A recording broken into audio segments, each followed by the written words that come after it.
ओम स्थापकाय च धर्मस्य सर्वधर्मस्वरूपिणे अवतारवरिष्ठाय रामकृष्णाय ते नमः। जननीं शारदां देवीं रामकृष्णं जगद्गुरुं पादपद्मे तयोः श्रित्वा प्रणमामि मुहुर्मुहुः। नमः श्रीयतिराजाय विवेकानन्दसूरये सच्चित्सुखस्वरूपाय स्वामिने तापहारिणे।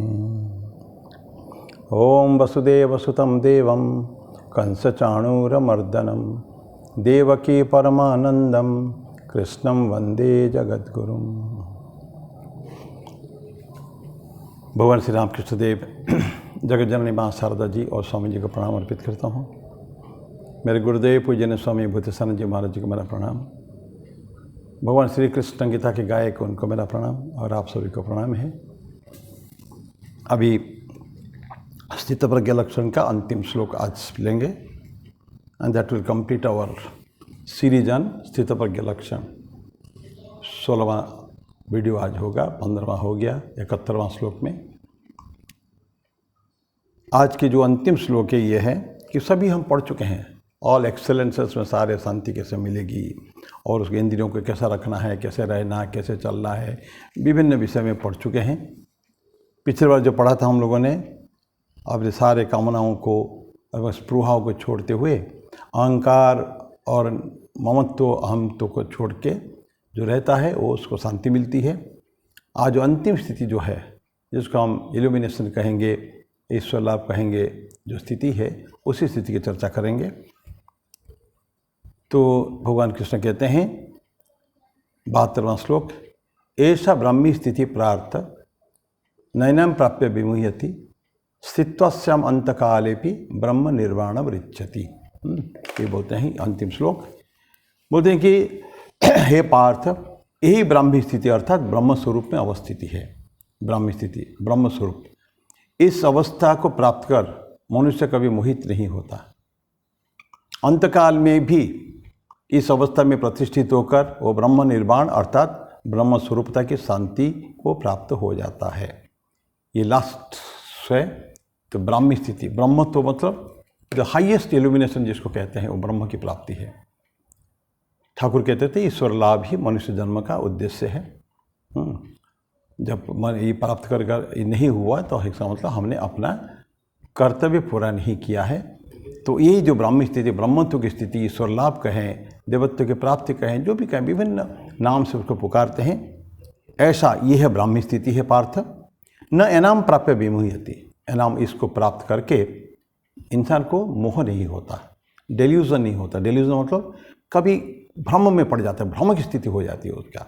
एक आवरण जैसा है वो है ऊपर, हमारे ऊपर वो आवरण ये रहता है, बड़े खतरनाक है।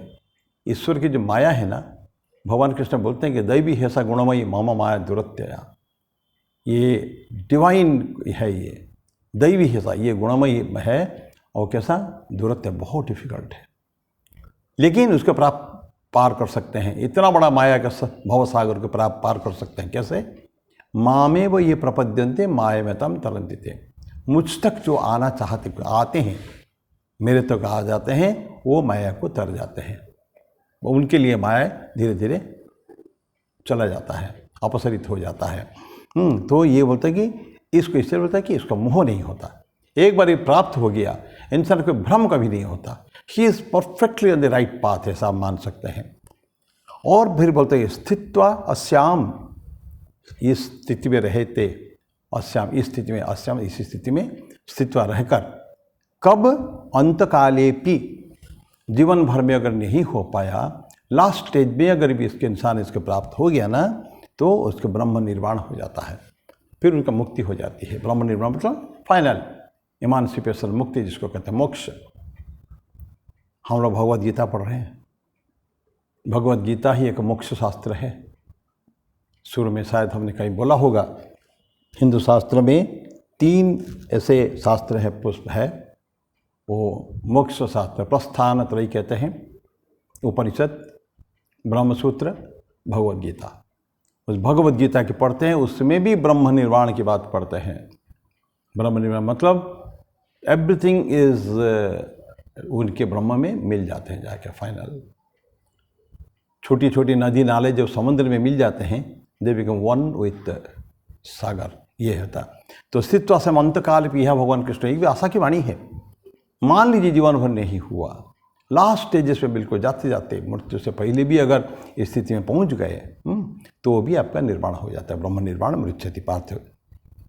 तो ये एक भगवान के एश्योरेंस, भगवान कृष्ण गीता में विभिन्न जगह में एश्योरेंस दिए हैं। तुम खाली चलना तो शुरू करो, start walking towards me, come to me, मुझे स्मरण करो, मुझे मेरी उपासना करो, इत्यादि बहुत कुछ बोले हैं। तो मैं तुमको हर तरह से, मेरा भक्त का कोई विनाश नहीं होता, न मैं भक्त प्रणश्यति, मैं उस भक्त को योग और क्षेम दोनों दूंगा, उनके सारे पापों से मुक्त कर दूंगा।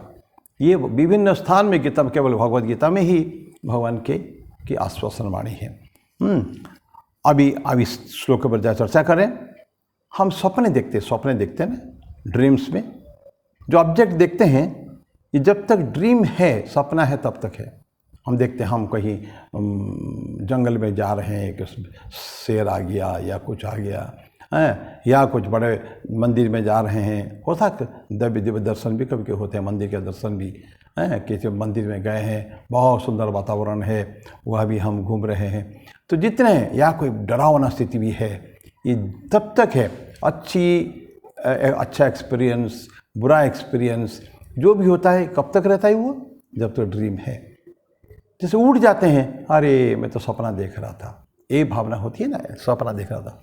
लेकिन सपने में जो भय, वो उठने के बाद भी, यद्यपि सपना था, तब तक कि शरीर तब भी ट्रेम्बलिंग, कांपता रहता है। दैट मीन्स ड्रीम का असर भी यहाँ इसके ऊपर है भी। लेकिन ड्रीम आफ्टर ड्रीम है। तो जब तक ड्रीम है तब तक ये सब है एक्सपीरियंसेस, उसका वैल्यू। प्लेजर एंड पेन, कभी आनंद भी अनुभूति हुई होगी, कभी कष्ट की अनुभूति हुई होगी। ये प्लेजर पेन जितना है ना एक्सपीरियंस्ड, उसके अंदर ड्रीम में, उसका भी कोई ख़त्म हो जाता है, उसके इम्पोर्टेंस, महत्व ख़त्म हो जाता है। लेकिन जब कमिंग टू वेकफुलनेस, तो जब जाग गए, तो जितना ड्रीम में देखा था, ये जो हमारे लिए क्या होता है, डेल्यूशन, ये भ्रम की स्थिति हो जाती है। वो था हमारे लिए, अभी उसका कोई इम्पोर्टेंस नहीं है, क्योंकि उस ड्रीम से हम वापस आ चुके हैं। तो बोलते हैं कि वो चीज़ ख़त्म हो जाता है, उनका जो इम्पोर्टेंस हमारे लिए ख़त्म हो जाता है। जब तो वेकफुल, जब हम जग जाते हैं, तो ये ब्रह्म निर्वाण जो है, ये एग्जिस्टेंस की हाईएस्ट स्टेट है।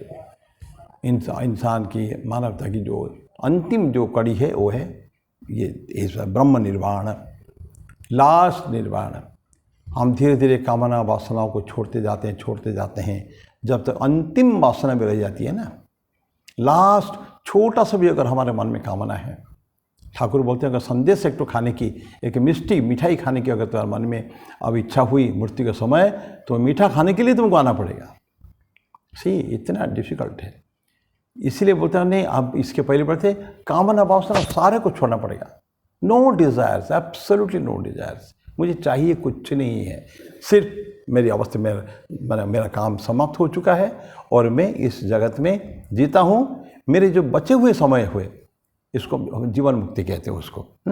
तो ये ब्रह्म निर्वाण इट्स हाईएस्ट स्टेट है ये, और उसके अंदर चले जाते हैं, सारी वेकफुलनेस जो है ना, ये एक ड्रीम हो जाता है। जो जागृत अवस्था भी, वो भी हमारे सपना हो जाता है। साधारण केस में जो जागते हैं तो सपना खत्म हो जाता है, लेकिन ये ब्रह्म निर्वाण होता है, क्योंकि this is the last stage. इसके बाद जो जीवन धारण नहीं होना है, तो इसलिए जितना दिन जीवन धारण किए है ना, उसको भी हमने समझना बड़ा मुश्किल है। वो भी हमारे लिए एक सपना जैसा हो जाता है, जीवन भी एक सपना हो जाता है। यस, मैंने जिया था, और उसके लिए हमारे लिए कोई मकसद लक्ष्य नहीं है। सिर्फ शरीर को त्याग नहीं करेंगे, अभी आत्महत्या करेंगे नहीं, इसीलिए जब तक हैं आनंद में रहे, बिकॉज वी नो इसके बाद फिर हमको और पुनर्जन्म होना नहीं है। दैट स्टेज हैं, तो ऐसा बोलते हैं कि वेकफुलनेस। तो अब इसके लिए मंडेन एग्जिस्टेंस जो होता है, साधारण भौतिक जीवन जो है ना, उसके कोई नहीं है, और हमको कोई मोहित नहीं कर पाता है। कैसे भी जी हम लोग, कोई उसको बोलते हैं ना संत लोग, सूखे पत्ते की भांति। पत्ता सूख गया है, गिर पड़ा है पेड़ से, वृक्ष से, और उसको हवा उसको कहीं भी लेके गिरा है। टू दिस एक्सटेंट संत लोग बोलते हैं कि अगर गंगा जी में गिरा दिया तो भी पवित्र है, गंगा जी में नहीं गिरा, गटर में भी, अगर नर्दमा में, ड्रेन में पटक दिया तो भी पत्ता का कोई फर्क नहीं पड़ता। उस पत्ते के ऊपर ऐसा नहीं कि ड्रेन में गिर गया तो फिर हमारा मुक्ति नहीं होगी, नहीं, मुक्ति तो ऑलरेडी हो ही चुकी है। ये केवल समय को केवल गुजारना केवल है। तो इसका और ब्रह्मज्ञानी को और आगे कोई मोह नहीं होता है। अब ब्रह्म निर्माण को एक दूसरा मायने में अपरोक्ष अनुभूति भी कहते हैं। अपरोक्ष अनुभूति ये सब वेदांत के टर्म्स आ रहे हैं। ये मन और बुद्धि को ही क्रॉस करके है वो माइंड। ये मन और बुद्धि चित्त अहंकार हमारा है ना, ये वेदांत के कहता है मैं मन नहीं हूँ, बुद्धि नहीं हूँ, चित्त नहीं हूँ, अहंकार नहीं हूँ, भोक्ता नहीं हूँ, माता नहीं, पिता नहीं, आई एम नथिंग, नेति नेति, और मैं चिदानंद रूप शिवोहम शिवोहम, यही स्थिति मन में आ जाता है। तो ये अपरोक्ष अनुभूति है ये। और इस अगर जब तक ये नहीं हुआ है तब तक हम जीवात्मा कहते हैं। जीवात्मा, जीवात्मा वो है आत्मा का एक छोटा सा स्फुलिंग, इन्फिनिटेसिमल स्मॉल फ्रैक्शन जो आबद्ध हो गया है अपना कर्म के संस्कार में, और तब तक चलता रहता है। पुनर्जन्म कर्मवाद, पुनर्कर्मवाद, कर्म के आधार पर हमको जन्म के पार अनंत जन्म लेना पड़ता है जब तक कि समस्त कामना वासनाओं से हम मुक्त न हो जाए। तो ये बोलता है कि ये जीवात्मन कहलाता है। फिर जीवात्मा जो परमात्मा के साथ मिल जाता है। और जब तक जीवन मुक्त जब तक नहीं हो जाता है तब तक इसी स्टेज में रहता है। जीवन मुक्ति हो चुकी है लेकिन अभी भी उसका जीवन है। जैसे उदाहरण लेते हैं ना, सारे नदियाँ के पानी कहाँ से आया? यही समंदर का पानी या बड़े बड़े वाटर स्पीड का पानी गर्मी का मौसम में बादल बन के ऊपर चला गया, ऊपर से आके कहीं कंडेंसेशन हुआ, कोई पहाड़ी के ऊपर कहीं भी जाके वो बरसात हुई, वृष्टि हो गई है, वो वृष्टि का पानी जंगल पहाड़ कहीं भी हो, फाइनली सीधा या टेढ़े मेढ़े मार्ग में आते हुए तो फाइनली समंदर में, सागर में मिल जाते हैं। ये उसका मुकद्दर ये भाग्य है। पानी कहीं भी रहे लेकिन it has to be in the sea, जाके उसे मिल जाना पड़ेगा। तो ये तो इस अवस्था के जब जीव एंटर करते हैं ब्रह्मन, ये से जब ब्रह्मन निर्माण हो जाता है तो फाइनल स्थिति हो जाता है। और यही प्रत्येक व्यक्ति को इच्छा है होना चाहिए। लेकिन ये जो मिल जाना है, मिल का एक हो जाने का है। जैसे जीवात्मा परमात्मा में विलीन होकर परमात्मा ही बन गया है और जीवात्मा नहीं कहा जाता है, ठीक इसी तरह का एक गंगा जी का जल या किसी का जल, गोदावरी का जल, कृष्णा का जल, कावेरी का जल, ये जो समुद्र में मिलते हैं फिर वो कृष्णा कावेरी नहीं रह जाते हैं, वो क्या बन जाते हैं? सागर बन जाते हैं। बहुत सुंदर एक कविता है, एक लेबानीज पोएट का है, तो वो ऐसे फियर करके उसका है, बोलते कि जो नदी, बहुत बड़े बड़े नदियाँ जब लास्ट स्टेज में आके समुद्र में एंटर करेंगे, इससे पहले नदी भयभीत हो जाती है कि अभी मेरे अस्तित्व खत्म हो जाएगा।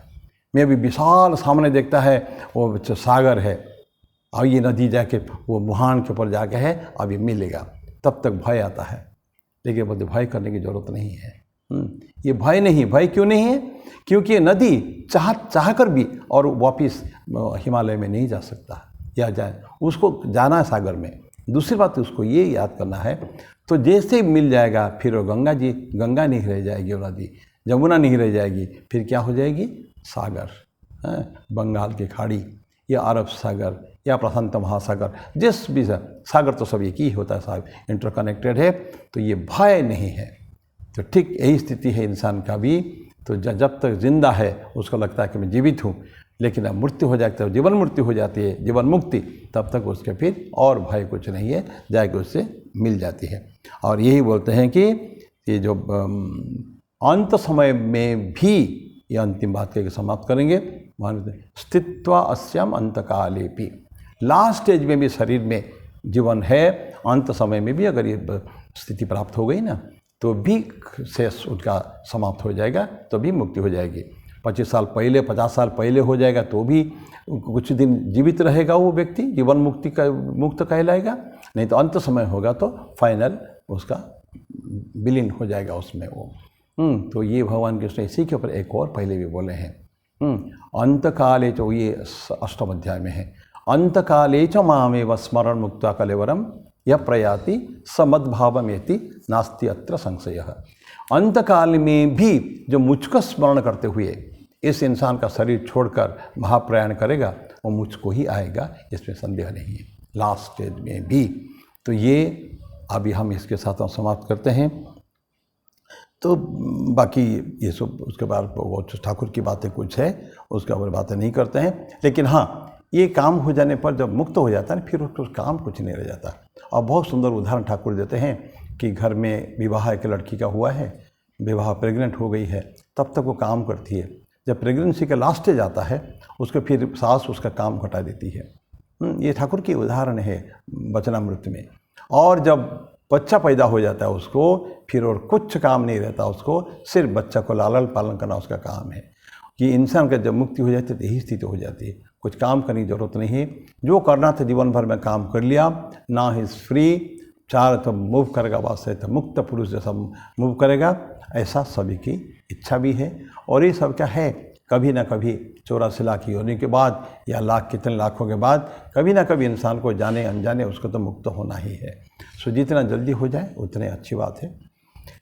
तो ये 72वां स्थित प्रज्ञ लक्षण को हम यही समाप्त करते हैं। मैं मेरी वाणी को विराम दूंगा। तो 72वां सुबह 18 श्लोक का जो है 16 वीडियो हम लोग बनाए हैं, बन रहा है इसके साथ। तो मैं वाणी को विराम दूंगा सर, फिर आगे दूसरे अन्य वाणी के साथ फिर अगले बुधवार को उपस्थित होंगे। ओम शांति शांति शांति। हरि ओम तत्सत्। श्री राम कृष्णार्पणमस्तु।